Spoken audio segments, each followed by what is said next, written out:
मौजूदा सूरत हाल पर इस वक्त गुफ्तगू करने के लिए इस वक्त हमें ज्वाइन किया है एंकर पर्सन उसामा गाजी हमारे साथ मौजूद है। उसामा, बताइएगा पीटीआई क्या हिकमत अमली इख्तियार करेगी और कहा है कि चेयरमैन पीटीआई इमरान खान जो है हर हाल में सियालकोट में जलसा करेंगे, कैसे देख रहे हैं आप? मुझे लगता है कि तहरीक इंसाफ पीछे नहीं हटेगी। जिस तरह नजर आ रहा है कि मोमेंटम उनका बन चुका है और ये तो बहुत बड़ी गलती मेरा ख्याल है हुकूमत ने कर दी है, क्योंकि इससे पता चल रहा है कि हुकूमत बौखला चुकी है, खौफजदा हो चुकी है। और आप देखिए कि ये जो कहना नहीं कि ये हमने इजाजत नहीं कोई थी यहाँ पर या ऐसा, ये पता चल रहा है कि खुद इन्होंने कहा कि हमने बरतानिया जब गए हैं पूरी हुकूमत और काबीना वहां पर बैठकर वहां डिसाइड हुआ है कि किस तरह से निपटना है। तो अब यही तो अफसोस की बात है कि पाकिस्तान के फैसले बाहर हो रहे हैं और उनको नहीं अंदाजा बाहर जो बैठी पाकिस्तान के अवाम क्या सोच रहे हैं। कभी भी तारीख में आप देख लीजिए, आप चाहे वकला तहरीक देख लें, उसके बाद भी जब भी इस तरह से कोशिश की गई है, आपने जब इश्तिहार दिलाया है, आपने जब जोर जबरदस्ती की है किसी भी हुकूमत ने, तो उससे नुकसान हुआ है। कभी आप देखते हैं सहाफियों के खिलाफ केसेस, अब आप देख लें कि इस तरह से पकड़ कर जलसा नहीं करने देना, आप ये बहुत बड़ी गलती कर रहे हैं और हुकूमत अब नहीं रोक सकेगी। मुझे नहीं लगता है आप किस जलसे को रोकेंगे। और इमरान खान साहब मेरा ख्याल यहाँ पर आएंगे, ना सिर्फ इमरान खान बल्कि बहुत बड़ी तादाद में लोग इर्द गिर्द के शहरों से इस तरफ आएंगे और पुलिस के लिए उनको रोकना नामुमकिन हो जाएगा और ये जरूर होगा। अब जाहिर है कि इसमें इश्तिहार खुद हुकूमत ने दिलाया है और अब कहीं खुदा न खास्ता इसमें वायलेंस की कैफियत आती है तो सारी हुकूमत इसकी जिम्मेदार होगी और शायद उनको लगता है हमको बहाना चाहिए यहाँ से निकलने का, डिसीजन वो ले नहीं पा रहे, तो वो कोई बहाना चाहते हैं कि मुल्क में अनाज की और इस तरह की सूरत हाल हो गई तो हम कंट्रोल ही नहीं कर सकते थे। ये हो गया, अमेरिका में क्या सूरत हाल हुई, बिल्कुल इसी तरह से अपोजिशन को दबाने की कोशिश की गई, बिल्कुल ये। और यही होता है जब भी उन्होंने की गवर्नमेंट आती है। आपने मॉल्टो सानिया देखा, राना सनाउल्लाह साहब खुद कह रहे हैं कि मुझे जानते हैं, मैं इनको देख लूंगा। तो वो जो इस तरह की धमकियां दे रहे हैं कि जी 20 लोग भी नहीं निकल सकते, तो उनका माजी बताता है, उससे अंदाजा लगाया जा सकता है उनके पास सिर्फ यही टैक्टिक्स होते हैं, आंसू गैस लगाओ, मारो, और वो किसी हद तक भी जा सकते हैं। मियां नवाज शरीफ ने जो अहकाम दिए और मियां नवाज शरीफ को भी पीछे से कहीं से अहकाम मिले हैं, तो उनके इम्प्लीमेंट करने के लिए उनके लिए ये इंसान कुछ नहीं है, बुकीरे मुको रहे हैं। उसके बाद उनको पता है हम दोबारा बरतानिया चले जाएंगे, तो किसी भी हद तक जा सकते हैं होगा और आप देखेंगे ये ज्यादा मोमेंटम बनेगा तरीके इंसाफ का। सही। अमीर अब्बास एंकर पर्सन भी हमें इस वक्त ज्वाइन कर चुके हैं। अमीर अब्बास, बताइएगा मौजूदा सूरत हाल पे क्या कहेंगे, जबकि तहरीक इंसाफ ने जो है मकाम भी तब्दील कर दिया है, बज़ाहिर तहरीक इंसाफ जो है वो फ्लेक्सिबल नजर आ रही है, एनार्की कौन फैला रहा है फिर? देखिए मुसलसल यानी सबसे पहले इन्होंने इमरान खान साहब के खिलाफ मदीना मुनव्वरा में जो हुलड़ था उसका मुकदमा इन्होंने इमरान खान साहब के खिलाफ दर्ज करवा दिया, फवाद चौधरी के खिलाफ, शेख रशीद के खिलाफ, जो पाकिस्तान में बैठे हैं, जो वहां है ही नहीं, और उनको दफा 109 यानी इआनत जुर्म की सूरत में वो भी उल्टा पड़ गया।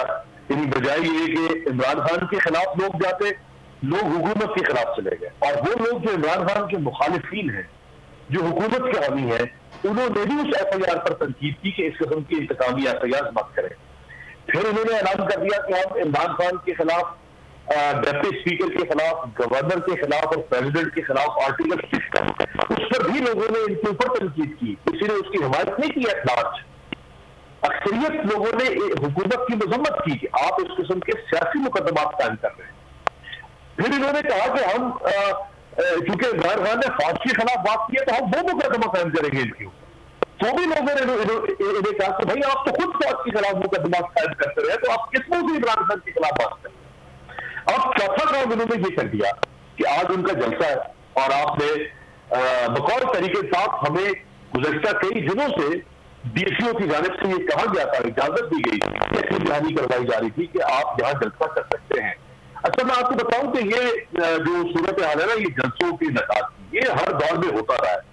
यानी इंतजामिया में और जलसा करने वाली पार्टी में इख्तलाफ रहता था कि आप यहाँ जलसा कर सकते हैं, आप यहाँ नहीं कर सकते, आप इनारे पाकिस्तान पर कर सकते हैं, आपकी बात करें नहीं, आप भाटी गेट करें, तो ये एक इख्तलाफ रहता रहा है। मेरा ख्याल है कि हर सियासी जमात ने माजी में हर जगह पे जलसे की है, तो इमरान खान को भी जलसा करने का हक होना चाहिए जहां वो करना चाह रहे हैं। हाँ, सिवाय इस चीज के कि आप ये देखते हैं कि कहीं कोई हॉस्पिटल है, कहीं कोई और हसास इमारत है, कहीं लोगों का जो निजाम जिंदगी है वो मकबूज ना हो जाए, कहीं कारोबार मुतासर ना हो, इस चीज को जरूर मद्देनजर रखा जाता है। लेकिन अगर कोई स्टेडियम है, कोई ग्राउंड है, कोई पार्क है, एक ऐसी जगह है कि जहां पे लोगों का इज्तिमा मामूल के मुताबिक भी होता रहता है, तो वहां पे अगर कोई पार्टी है तो उसूली मौके के तौर पर उसमें कोई इख्तलाफ नहीं होना चाहिए। और ये राइट एक्सरसाइज किया है मुस्लिम लीग नून ने इमरान खान के जमाने में, तो आज इमरान खान अगर वो राइट एक्सरसाइज कर रहे हैं तो उनको तकलीफ होनी चाहिए। अब वजह क्या है कि ऐसा क्यों हो रहा है? देखिए, इमरान खान साहब मेरा ख्याल अब तक कोई कमोबेश 10 के करीब, ये शायद उससे एक आध ज्यादा जलसा कर चुके हैं 27 बात से लेकर अब तक, और उनके तमाम जलसे, जो उनका जलसों का मोमेंटम है और जलसों का जो आउटलुक है वो बहुत जबरदस्त और बड़ा शानदार रहा है। इसी से कथा नजर के उसके ऊपर हम उस बहस में नहीं जाते हैं कि उसमें 50 लाख लोग थे, लेकिन जलसों का जो मोमेंटम है वो उन्होंने बना रखा है हुकूमत के खिलाफ, और ये जलसे हुकूमत को खारिज भी कर रहे हैं। ये जलसे इमरान खान की पॉपुलैरिटी में इजाफा भी कर रहे हैं, ये जलसे इनके नैरेटिव को भी लोगों तक पहुंचा रहे हैं। और उन्होंने जिस तवासुर के साथ जलसों का सिलसिला है, अब तो रोजाना की बुनियाद पर बिना नागा जलसे हो रहे हैं, तो हुकूमत दरअसल खाइफ हो गई है इमरान खान के बढ़ते हुए सियासी कद की वजह से, और वो उस सियासी कद को कट टू साइज करना चाहती है। लिहाजा उन्होंने ये सारा उखाड़ पुशाड़ करेले भेज दी, पुलिस चैलेंज, गिरफ्तारियां, उस्मानदार गिरफ्तार, भाई ये कभी भी कामयाब नहीं हुआ है। और मुझे हैरत तो ये है कि ख्वाजा आसिफ जैसे सियासी वर्कर का ताल्लुक सियालकोट से है, और ख्वाजा आसिफ खुद ये बात कह चुके हैं इसी दौर में कि हमें इमरान खान के खिलाफ सियासी मुकदमात कायम नहीं करने चाहिए। उन्होंने ये बात 3 दफा दोहराई है मुख्तलिफ मौकों पर कि अगर हम इमरान खान के खिलाफ सियासी मुकदमात बनाएंगे तो हम इमरान खान को सियासी फायदा पहुंचाएंगे। मुझे हैरत है कि ख्वाजा आसिफ जो ये खुद फरमा रहे हैं, उनके अपने शहर के अंदर अगर इमरान खान के जलसे को उखाड़ के फेंक दिया जाए तो ये ताज्जुब की बात है। और सियासी बड़ेपन का मुजाहरा करना चाहिए हुकूमत को, और हमेशा हुकूमत को ही बड़े दिल का मुजाहरा करना पड़ता है। अच्छा, अमीर अब्बास साहब, साबिक वजीर दाखिला शेख रशीद साहब ने भी बोल न्यूज़ से गुफ्तगू की, उसमें उन्होंने कहा कि आसिफ जरदारी नून लीग से गिन गिन कर बदले ले रहे हैं, इस पर कुछ कमेंट कीजिएगा। देखिए, अभी फायदा तो आसिफ जरदारी का ही है। मैं समझता हूँ शेख साहब जो कहना चाह रहे हैं कि आप देखिए, आसिफ जरदारी साहब एक तो उन्होंने अपने आप को ये साबित कर दिया कि वो किंग मेकर है, वो गेम चेंजर है, वो हुकूमतें बना भी सकते हैं, हुकूमतें गिरा भी सकते हैं। एक तो उन्होंने ये साबित कर दिया, क्योंकि ये सारी जो ग्रुप चली गई वो इसमें आसिफ अली जरदारी का सबसे बड़ा, जिसको कहते हैं लाइन शेयर, वो आसिफ जरदारी का था। अच्छा, दूसरा उन्होंने अपने लिए वजारतें भी ले ली, अपने बेटे को भी पोर्टफोलियो उन्होंने दे दिया। 2, 4, 6 महीने हुकूमत चलती है, उनके लोग उन वजारतों से फायदा हासिल कर लेंगे। तीसरा ये कि उन्होंने अपने लीग ग्रुप को डिस्क्रेडिट भी कर दिया। डिस्क्रेडिट इस तरह से कि आज जितना भी दर्जा गिर रहा है वो सारा मुस्लिम लीग नून पर गिर रहा है, क्योंकि अहम वजारतें मुस्लिम लीग नून के पास है।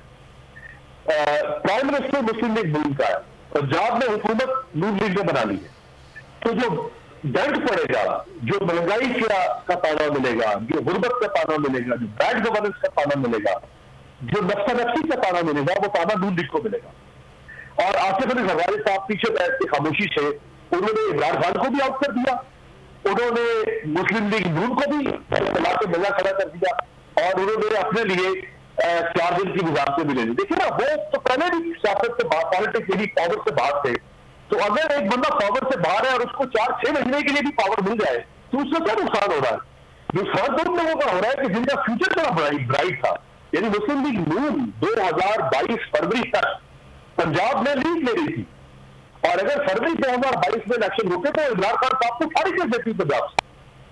आज उन्होंने, यानी जरदारी साहब ने मुस्लिम लीग नून को फारिग कर दिया, तो बिल्कुल सही है, जरदारी साहब जो है वो गिर के बदले ले रहे हैं मुस्लिम लीग नून से। ठीक, सब्सक्राइब करें और बेल दबाएं ताकि कोई खबर रह न जाए।